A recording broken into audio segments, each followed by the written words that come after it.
mission, question mission. Is you really living with no sinning?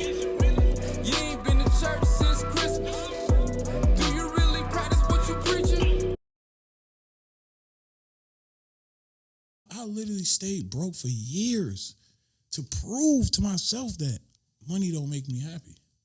Because all we want to do is make money, make money, make money. How do you save money? How do you protect money? Now that's the secret sauce. You know what I'm saying? And then how you protect your money is different from how I protect my money and anybody else in this room. So you have to learn, again, go back to your truth.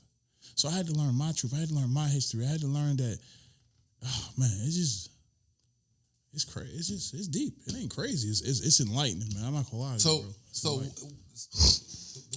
the endeavors that you can talk about, what are your other business explorers that you're operating in with now besides the music, besides hip hop?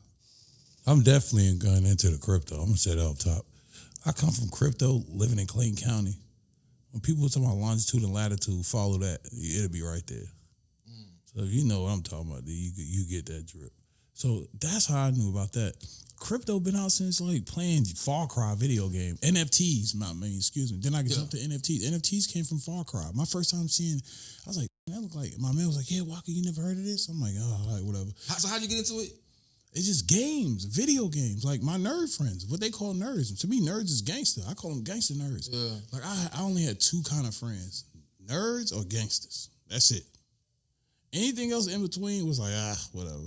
So it's not hard to balance that, the hood and then having that nerd side? Because I grew up watching Dragon Ball Z. Me too. I used to skip school. I love Goku. I used to skip school to watch Dragon Ball Z. I used to be late for school trying to find out what's happening on the next episode while Goku would be powering up. I almost got suspended a couple times, but that's not hard to balance or to express yourself in that light without people thinking, oh man, I learned a lot from Goku though. Like for me, right? Talk about it, please. What I learned from Goku, right, was he was so passive. He was just so passive aggressive though, and he let a lot of people just linger, like, oh, you look like you could beat me, you know? Do you hate that though? Do you hate that? I couldn't stand it, but then when I became that person, I understand how joyful it is when you crush him. You know what I'm saying? As well, I learned from Goku, from his kids. Like, he's so focused on himself that he really didn't focus on Gohan. And, you know what I'm saying? Yeah. So he loved his wife, though. Yeah. You know what I'm saying? Yeah. But it still wasn't like that essence of a man for a family. And I peeped that as a kid. Even I liked Vegeta. Only thing I loved Vegeta for was he wasn't accepted for who he was. Like a prince, a king. He fought for that, and it created a monster out of that. So I always knew never become Vegeta, even though you have a truth to stand on. You know what I'm saying? That's some game. Even never become as powerful as Vegeta is. Never become Vegeta. Yeah, you can't become the monster from your truth, because just because people don't know your truth, you should never be a monster and try to just put evil on them. You know what I'm saying? You can't do that. Even Piccolo, like I love Piccolo. Piccolo's basically like my favorite character. Piccolo's underrated, man. He was like my favorite character. Piccolo's underrated. My favorite by far, you know,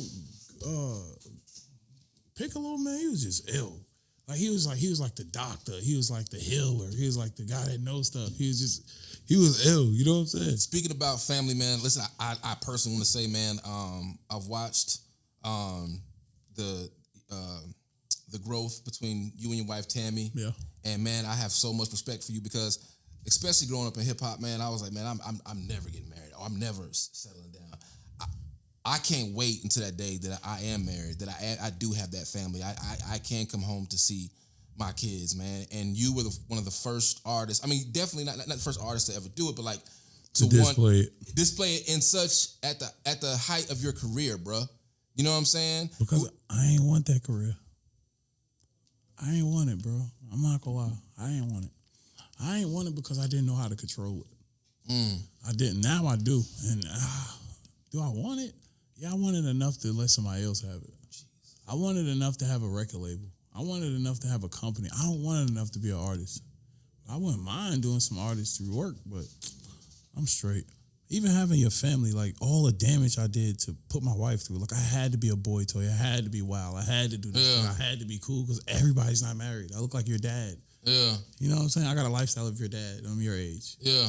So, but it was a plus because now I could connect to you and I could ration with your parents.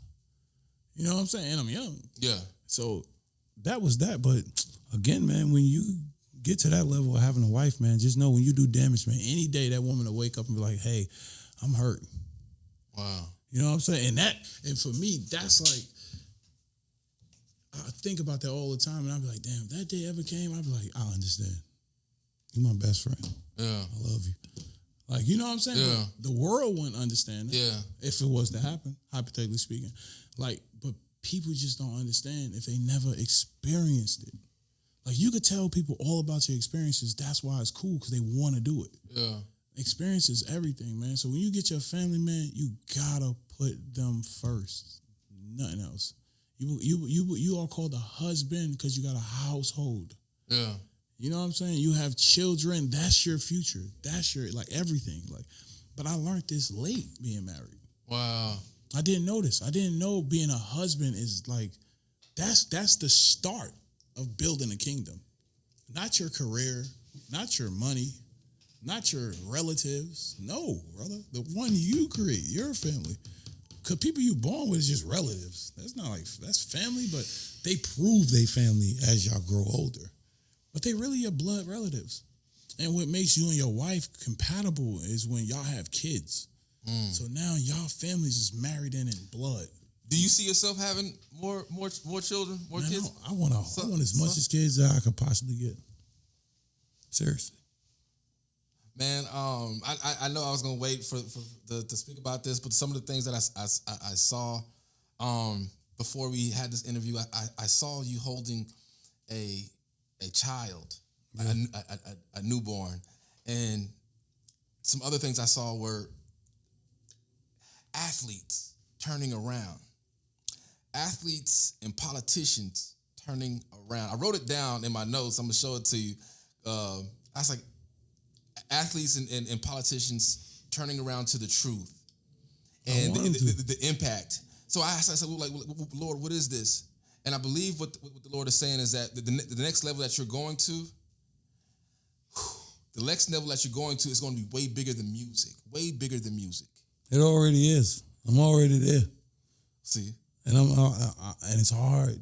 I don't even know how to tell my wife. I don't even know how to tell my friends.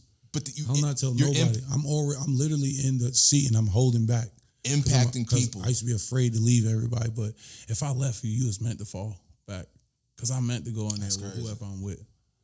It's real, bro. I'm telling you, the stuff I got going on I know, bro, nobody's doing in the world. I know for a fact. That's crazy. Because I waited years and years to watch people like make up for what they did. And, bro. So what is it about athletes and sports? I don't know. Sports and athletes, man. I'm an athlete. Okay. If it wasn't for The Rock, I give so much credit to The Rock. Shaq and The Rock. Dwayne Johnson. That's my boy. The Rock and Shaq is the same people to me. Literally the same person to me. For me in my world. Why? Because they was the people's champ. They was the fans' favorite. Yeah. They was teammate heroes. It was just like they was everything. And then they took where they started to a whole nother level how they finishing. And I watched it my whole career, my whole life. And I'm like, yo, bro, if it wasn't for The Rock, bro, I never want to be the people's champ because it was just lit. Like, the energy you see how people love when you tell them the truth. Who's your favorite wrestler, by the way? The Rock. The Rock. So that is your favorite wrestler? Yeah, and Ultimate Warrior. Only because he was just, he was the truth.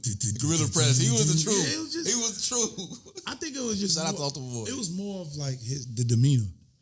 Yeah. But if I had to give a real solid answer, The Rock. The Rock. Bob, it's nobody. Man, you can't even touch him. I'm telling you, man, when you start doing the smell what The Rock is cooking, it's over. Yeah. You know what I'm saying? The It Doesn't Matters and all those. Like, those moments is happiness, bro. I could still watch The Rock wrestling right now and still make me happy. Did you hear about him running for president? Yeah, I heard about that. How do you feel about that? I don't think I have a feeling, man. I think I should applaud. Okay. You know what I'm saying? To watch a man come from playing football to wrestling to acting to being extremists in investments globally. That's a global superstar. That's what I look at being. Not a rap superstar. Yeah. I'm a global guy. Because when I got to travel, I found my freedom. You know what I'm saying? I found my answers. I learned my truth. And truth is all in experience. And if you can't experience nothing, man, you will always have a closed mind. Always. I don't care how many books you read, anything. If you don't read books, it's hard to experience because books help your imagination grow. Yeah. And it intrigues your experience. Yeah. It makes you want to go experience new things now. Yeah. So again, it goes back to the experience, man. If you cannot experience anything, your mind will forever be closed. Do you feel like you would ever dabble in politics as run for mayor, everybody, bro, like prophets always be like, yo, you're gonna be a pastor, a preacher, you're gonna be in politics, you're gonna do this, like look, bro, I'm just saying, bro. I'm just saying what was told to me. Look, man, before we had this even set up, the Lord told me about the expansion of a platform that He was going to do to speak to the people, so the people could hear, to know God in a greater light. And 4 hours later, Brandon gives me a call and says, "Hey, I think we have an opportunity to have Waka to your podcast." And I went into prayer about that. I went into prayer because, like I said, it's not about just trying to get somebody on the podcast or just, this is never about for me. This is the benefit and to forward the kingdom, to uplift people, to edify people, to empower people, to help people, to live. And so I was like, well, Lord, let me know if this is true. And what's crazy is, bro, He showed me, like I said, He showed me the athletes that were turning around. And then He showed me the politicians, like these politicians which were turning around. And it was over you. And then I saw you accelerate above rap. So I knew that you were going to eventually be above, I say you were going to be bigger than rap. You see what I'm saying? Hey, that's kudos to it. It's a blessing if it happens. You know what I'm saying? So, but yeah, I mean, like you said, you got apostles telling you this. It's just confirmation, bro. It's a lot of athletes I met, man, that I was giving a good game to, bro. And they just didn't listen. Wow. I know they didn't, because they chose to hang with the other guys that look a little cooler. Wow. And they know nowhere near realer to me. But that makes me look at them different. You know what I'm saying? But not to the point where I give up on them. But it definitely let me know, like, man, you drinking devil juice. It's all right. You just drunk. You know what I'm saying? Yeah. So for me to give up on anybody, I'd be foul. But even executives, man, I'm not trying to act like I know everything. I'm telling you, man, God gave me this, bro. And I'll do all this in secret. So it's not like I'm going to go run to the internet and ever say anything. Yeah. But I really just want to genuinely give people advice because I want them to give me the advice. This is why I want to keep it real with you. Because I want you to keep it real with me. And I just don't want to be known for being woke, known for being vegan or having infidelity and overcoming it. And now my wife, this infidelity martyr or this woke black guy. I don't want to be none of that. I just want to live in action and truth. And help me live in action and truth. Don't stop me from doing it. Yeah. That's the only way you know I'm being real. It's no secret with me. I'm not going to fundraise $10 million to go buy a house in Calabasas. I'm already going to have a house in Calabasas while I'm telling my truth because I earned that. Not because I worked you with words or made you sweat down your back. No, I actually created something called a screw so people could close doors. That's the kind of genius that I'm going to come up with. I'm going to do something that I know I could create and just make capital so I don't have to use anybody. For me, what makes me happy today, bro, is truth. Like literally truth, bro. Like it just make me happy, bro. I'm not even gonna cap. It's fun, and I like having fun. I just like partying. To me, it's fun. Like it's reality. I see your Instagram, boy. You be partying, you be getting down. Yeah, I let it all go yesterday, man. I see you, bro. My eyes was red. Arizona, you was in Arizona. I saw you all over, boy. Those are my friends, man. Sometimes you just gotta party, man. People don't know how to party, man. They just know how to flex. Yeah. Flexing ain't partying, because what if you can't flex no more? Now the party over with? Well, I'm glad you said that. With the passing of X and with two things I wanted to talk about, because to bring it back, your roots are also in New York. And I remember off camera I said I'm gonna bring up to you about the whole New York thing. My mom is from New York, but my Oh, dad, snap. my dad is from here, right? And what's crazy? Sci-High folks are from Albany, New York. My folks are from Albany, New York, and it's the Youngs. And it's crazy. I never brought it up to them, but we've had a conversation briefly about that. But my thing was this: I remember growing up from in Alabama, then moving to New York as a teenager. Now at this time, DMX is hot. Redman, Mace, everybody's hot. Outkast had just dropped. Now at the time when I moved there, I was catching a lot of flack. I remember being kicked out of school because the kids were laughing at my accent. And I remember I went to the front of the, and I moved from Alabama because I was failing in grades there, and I moved to New York, started going to school, and I was excelling, making A's and B's. But I got kicked out when the kids started making fun of me because of my accent. At the time, the South wasn't hot, we wasn't in. You see what I'm saying? So my thing was this: with your roots being from Queens, right? Well, like, being from Queens, have you ever experienced that? Would you ever experience that, like visiting that at one time the South wasn't hip or hot as it is? When I was rapping, it wasn't. I made people know the South was gangster, technically. I remember that. I bought gangster rap to in my generation. Let's do it. Was running really heavy in New York. They looking at Georgia people like we was just hay picking and getting milking cows all day. I'm like, bro, what? So you experienced that, so you know, like, definitely. Okay. Definitely. Country. Yeah. Okay. Yeah, definitely bad, like bad. Do you have? I mean, I know you have. Now being from here is like being from New York back in the day. No, Nice. New York, like You know what's crazy? Now, remember when like you had to sound like rappers from New York to get on, even if you were from outside of New York. Now, New York rappers, I can't say this, the younger generation, gotta use lingo. They don't gotta sound like them. They gotta just use the lingo. But you can tell the hard. influence. It's the hard influence. to sound like somebody from Atlanta. It's hard, like. But you can tell the influence though. Yeah, definitely. You see what I'm saying? But it's a good thing though, man. It's a blessing, man. I'm telling y'all, man. Yeah, just embrace it. Embrace it, man. Don't. There's anybody could even see this, hear this, listen to this, man. Don't even worry about like who copying. Like embrace it. Yeah. Embrace it, because if you're not embracing it, you don't see everything good coming out of it. Now you focus on the hate. We're great at focusing on hate and problems. We're like the masters of that shit. What was your favorite DMX record? My favorite DMX record was Slippin'. Slippin'. Okay. Yeah. That's what's up. I can't even get it out of my head. Oh wow. It's stuck. I saw that on your post when you posted that. How did that impact or affect you when hearing the passing of DMX? Sick, bro. Sick, bro. Not even gonna lie, bro. To be grown and really get a legend that could really like touch you like that, sick, bro. It's sick to hear like the way people talk about him, like the way people try to gravitate towards love with him and stuff. Bro, it's sick, bro. Bro, this shit is sick, bro.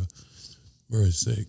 You know, when X made that record, The Convo, what blew me away about him was the fact that he made a record. He had a secular album, and he made a record called The Convo, having a conversation with God. Yeah, it's crazy. Being vulnerable, bruh. Bro, I mean, I'm 15 years old, understanding what this man is doing. Not fully, but understanding. I said, wait, he put a record on there, praying, talking to God without even swearing. And I said, how is this possible? I couldn't even understand that because I didn't even know how to pray. Stop playing. For me, bro, I ain't learned how to pray till in my 30s. I'm 30. Stop I'm 35. playing. Bro, I never prayed, bro. My prayer was just like, hey, thank you, God. All right. Man, I'm telling, man. My prayer was this pistol. I'm telling you. I don't know nobody like in the streets that could still rap and talk that op talk. Like, boy, it's real, boy. I don't know who out here playing and thinking it's a game, bro. Bro, it's real, bro. Yeah. It's real, bro, and I mastered it, though. So I'm not afraid of it. Nor would I ever, like, downplay anybody with it, but, bro, you gonna die, bro. Bro, you really gonna die, bro. And you really going, it ain't gonna end right, my boy. It just ain't gonna end right. Like, I know it. That's why I don't do it. Not because it's bad or good, because I know it's not going to end right. It's not going to end how I want it to end. So just to go back to prayer is like, bro, when I started praying recently, like for the last 2 years, 3 years, technically, bro, oh my God, bro, it's getting clearer and clearer. It really happened when I started eating clean. Like, but it's hard to pray, man, because I was in a church where a pastor was sleeping with somebody's wife, and I got the word different, bro. You know what I'm saying? Like, I grew up a black sheep in my family. You know what I'm saying? Like, my little brother knew how to read the Bible at 6 front and back. Wow. So it's just like I don't know, man. My perception of all that just was so different. Like, I was so stuck in my now that I wasn't with all that praying for the future. Stuff. And, bro, my now was just, I don't want to say it was terrible. I just knew it wasn't right. Yeah. You know what I'm saying? But I ain't about to make my mama look bad. Yeah. Or my grandmother, or my uncles, this, that, and the third. But, yeah. bro, that prayer real, though. It is. Especially when you don't got nobody. That's the best time to learn how to pray. And I ain't have nobody, bro. Like, I'm talking about, bro, I had all the friends in the world, the lawyers, the mom, the brothers, this. And, bro, I really was alone. Like, literally, bro, alone, bro. Like, it's crazy to even feel. And did anybody know about this? My whole career, bro, I never felt like I had anybody. Like, not a soul. But did you try to reach out or talk to somebody about how you felt? I can't. Why do you say that? I couldn't. It's just, it was hard to trust people, bro. I just started trusting people at like 32, 31. I'm telling you, my boy, it was hard. It's hard, but it's really hard. Like what I done seen and been through, it's hard. It was hard. You know what I'm saying? But now knowing that, do you wish that you did open up or pray more? Nah. I'm happy how I did it. Because I would never got right here. Gotcha. Ain't no way. It was no other way to do it. I ain't have time to pray. I ain't have time for somebody knew I prayed. I was around demons, bro. You think that, they like, he praying? Oh, he think that's finna save him? Oh, we coming back. We finna come get you. I'm gonna show you how much. I remember somebody telling me, "Oh, what you think God gonna save you, my boy?" I remember his exact words. You think God gonna save you? Huh? Like when you hear that, bro, I'm what, 14? Yeah. 15? I'm like, man, he might be right. Cause I don't see God in the physical. You know what I'm saying? But you see how he kept his hand on you time after time. Yeah, I found the gun. I mean, I fought evil with evil. But when you said you said that, yeah, you right though, and you right. God, and that's what I thought. Hit me up. I'm like, I got a gun, but really, man, I was the devil, man. I really could have shook all that. I really could have just played ball. I really could have just stayed in the house and lived the life my mama fought for to leave New York to stop me from living in Georgia. Like now, me knowing that, I really could have lived that out. yeah. You know what I'm saying? Like, I really could have did it, but I didn't, man. I chose to go that route, but I'm right here. And you're here for a reason, bro. You are here for a reason. Bro, you got so much to do, boy. Yeah, you got 3 bullets later, couple of stab wounds, hit with bottles, couple of crossing. You got a story to tell, but I'm telling you, bro. You have an obligation to people that are listening, that are looking at you, that are reaching for you. There's guidance from you, bruh. And I hope you know that, because like you are giving them a responsibility whether you want to accept it or acknowledge it or not. Bro, I'm gonna say this. I never said this before. Bro, what I'm living for, bro, is God, bro. And the day I stop doing that, I know I'm leaving this spot. I know I'm gone, bro. It's no more walk. I'm out. I know that, my boy. I live for me already. You get what I'm saying? I don't live for everybody. I'm only living for I'm living for God, bro. Like that's it. That's the only way my daughter be straight. That's the only way my family be straight. That's the only way my wife would be straight. And that's the realest. That's just real. That's real, bro. That keep me. That's real. And humble, bro. Is cool. That's real, bro. Humble. That's cool, real. But humble is what the Romans gave people when they slaughtered them, raped them, and took their village. So for me to be humble, like I'm just mindful. You know what I'm saying? Instead of being humble, I'm be mindful. I'm mindful enough to know, bro. I experienced something, bro. Dog. I actually heard somebody say, bro, you ain't gangster. I ain't never see you do nothing. You right, because the gangsters I learned from, bro, you ain't even know they do stuff like that. You know what I'm saying? So I don't want credit for this. Yeah. if I did something to somebody or harmful or not, I don't want credit for it. Yeah. It had to be done. It's nothing I can't take it back. Like people act like they could run the clock back and stuff. Man, it's impossible, brother. It's impossible. So again, man, y'all folks better know, bro. Life get bigger, bro. The older you get, bro, the realer it get. The realer the evil reveal itself. The realer the truth reveal itself. The realer love reveal itself. Everything start revealing itself, man. Some people can't handle that mentally because they haven't experienced enough to strengthen their mind, strengthen their body, strengthen their soul. And that's the problem I go back to is experience. We don't got that we just not capable of experiencing things.